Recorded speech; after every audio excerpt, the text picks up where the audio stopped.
Hey, idea Jen. Thanks again for having me. I'm so excited to have a near and dear friend and colleague of mine, Jen Potter, join us. And today we're going to have a conversation on creating inclusive workspaces. Jen, thank you so much for joining today. Thank you. So a little bit about yourself. How did you come to this place where you have studied, you're even starting your research on inclusion and workspaces. So tell us a little bit about that. Yeah, it was almost accidental to get here. I've always been really interested in how things work. And once I got into management and kind of official leadership positions, that kind of continued. Like, how do organizations work? How do people work? What makes things continue to move and continue to go? And I did. I've done a master's degree through Michigan Tech and one through University of Washington here in Seattle. And following on that, kind of the systems engineering idea of organizations. And that led me to University of Southern California and organizational change and leadership. And that kind of rolls into, again, how do organizations work and how do people kind of keep ticking along? And I think in our current kind of political environment, and certainly the environment here in the United States, inclusion and diversity is such a strong has such a strong foothold in the conversation right now. Certainly, that most doctoral programs in this arena are focused on this, and so I really found myself diving into the diversity aspect, which is such a strong point in inclusion in the workplace. That's fantastic, and definitely it's a strong foothold. I like the way that you phrased where diversity and inclusion sit right now. It definitely has a strong hold in conversations. I think where there's some struggle is the actual application and the execution on going through that, which is why I wanted to chat with you about where can you fit that in, how that might look, some of those kind of questions. And I think you're an engineer and you're an engineering manager, so that inclusive environment, I think coming from the diverse end of the spectrum, we come from a different space of viewing what diversity and inclusion might look like. Mm-hmm. And I think that that's a really great space to come from to really help and pull that together. And to why is it so near and dear to you at this point? I've been really, kind of since I got into engineering, I've been really passionate about bringing other women in. Women are obviously still the minority in engineering, and I don't have the statistics off the top of my head.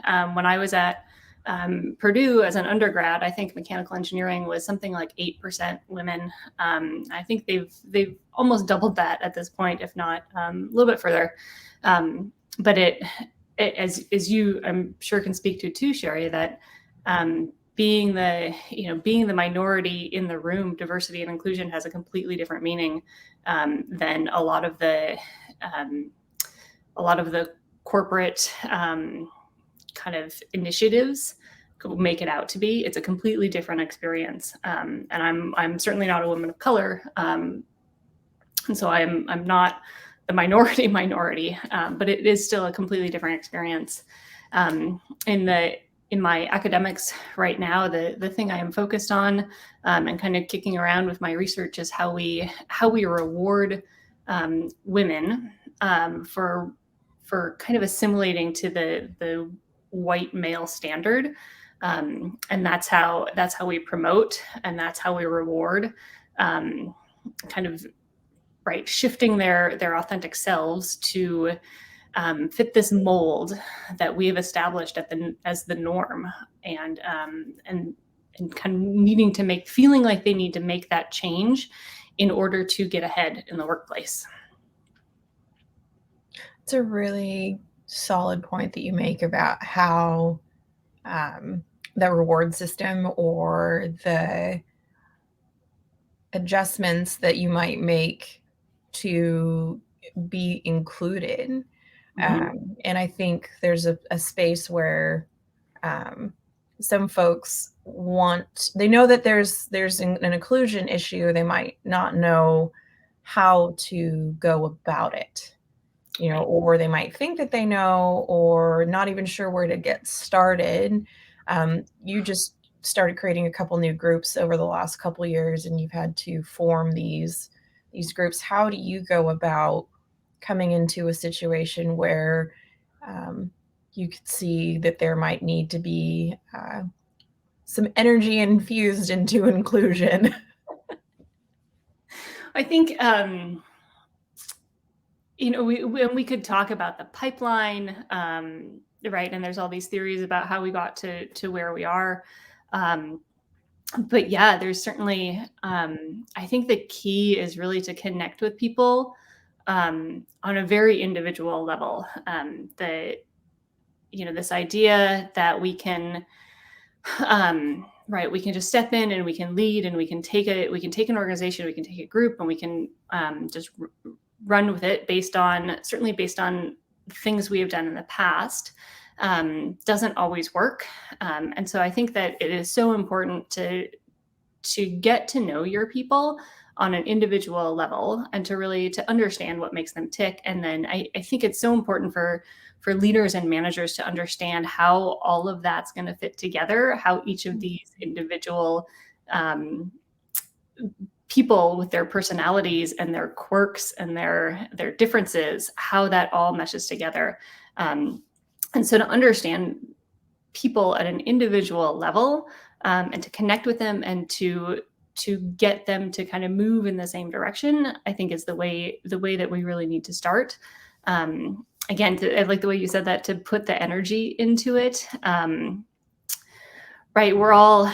I found that over my career at Boeing and the work I've done in the rowing community as a coach, people are all right. They're all the same.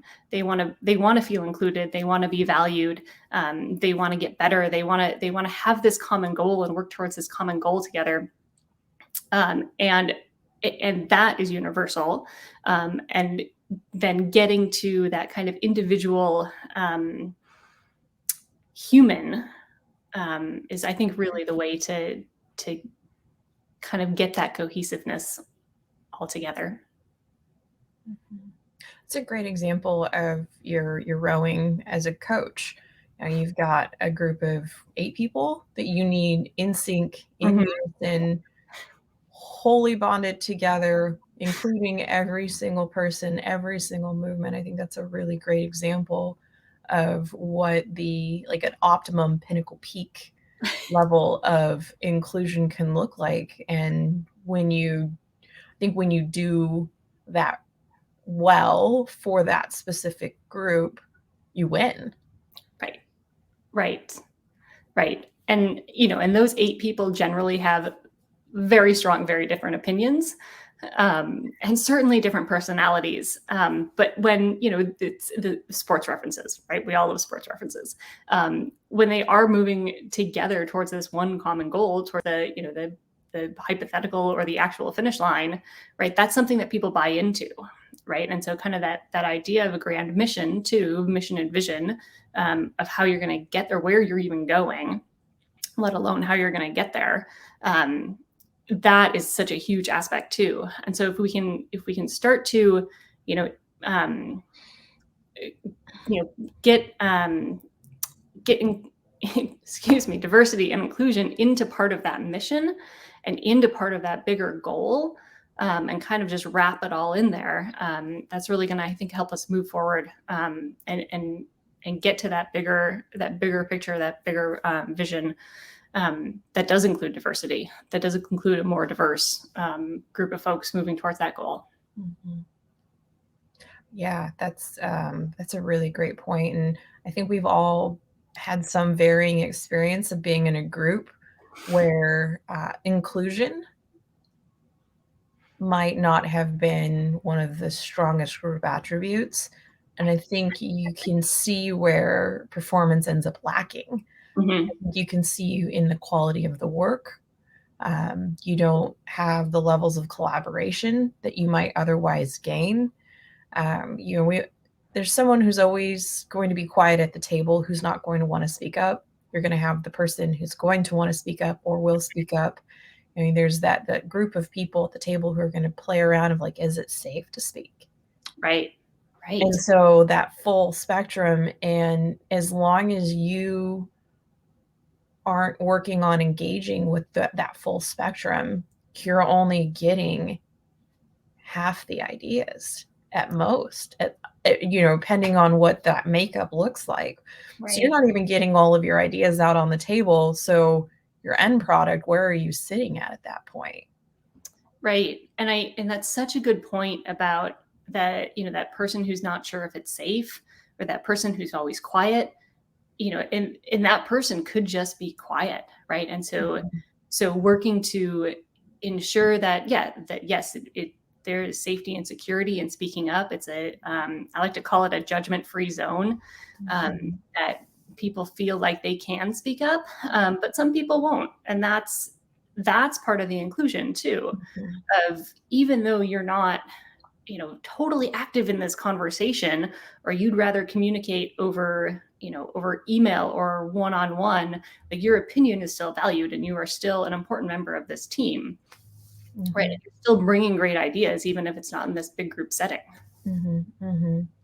Yeah, and that, as female engineers, so often I was in a meeting a bit ago, and I was one of the maybe 2, 3 tops um, women engineers in the room for that meeting, and that was normal.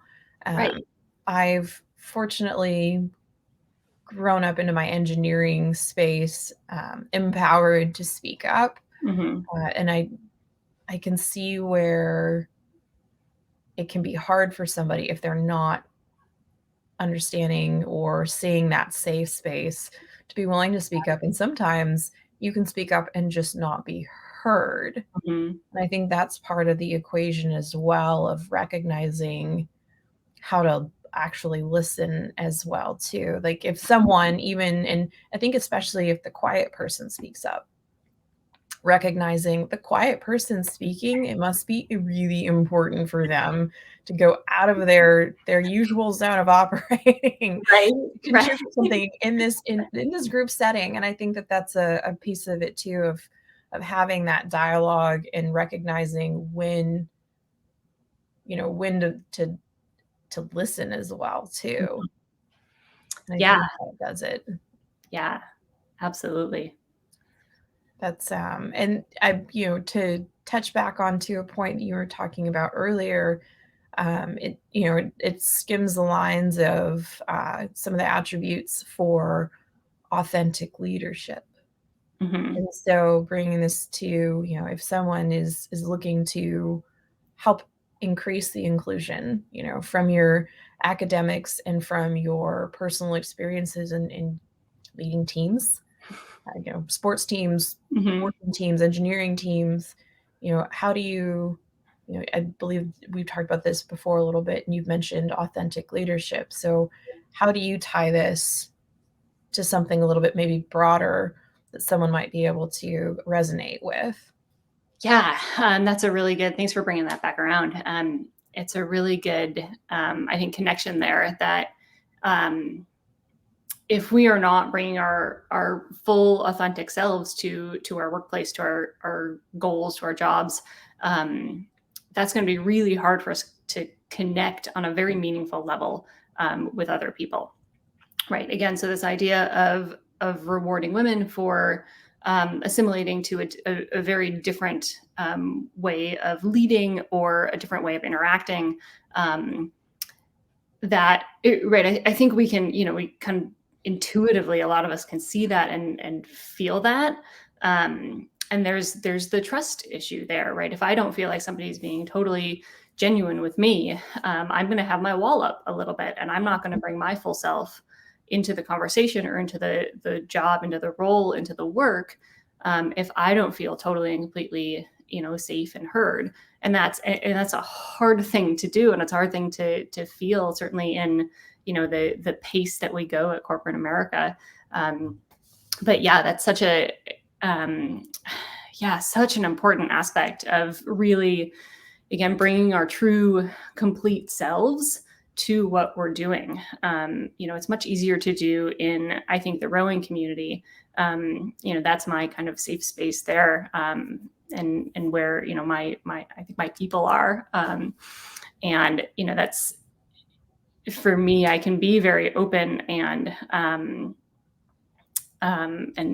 I think my complete self. And then I found that in pockets at Boeing too, of building a team from the ground up. I was able to completely just, this is who I am, and this is how we're going to do this.